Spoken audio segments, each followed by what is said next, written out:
வணக்கம் உறவுகளை, மகிழ்ச்சியான காலை வணக்கம். வெளிநாடு எதுக்குங்க போறாங்க? ஜாலியா இருக்கிறதுக்கு. அதான் இங்கேயே நம்ம ஊர்லயே இருக்கலாமா இல்லையாங்க? எதுக்காக போறாங்க சொல்லுங்க? நம்ம ஊர்ல அவங்க கடனை கொடுத்துடலாம், வீடு கட்டினதை அடைக்கணும், இன்னும் நம்ம எப்படியாவது முன்னேறிட மாட்டோமா? இது மாதிரி பல காரணங்களுக்காக வெளிநாடு போய் வேலை பாக்குறது இல்லையாங்க. இன்னொரு விஷயம் என்னன்னா, அவங்களுக்கு நாள் கிழமை அப்படிலாம் எதுவுமே கிடையாதுங்க அங்க. கேட்டீங்களா? ஏன்னா திருவிழாக்களும் நம்ம இங்க எந்த விதமான பண்டிகைகள் கொண்டாடினாலும் அவங்களோட சந்தோஷம் எது தெரியுமா?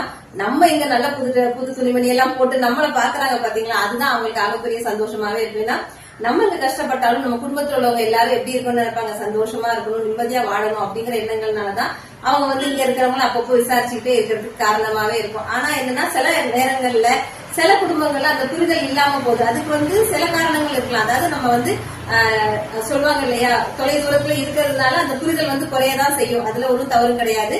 ஆனா என்னன்னா, எதுவா இருந்தாலும் நேரடியா பேசணும். கணவனா இருந்தாலும் மனைவியா இருந்தாலும் நீங்க நேர்ல பேசிக்கிடும் போது அதுல இன்னொரு நபர் தலையிடாம இருக்கலாம். ஓகேவாங்க?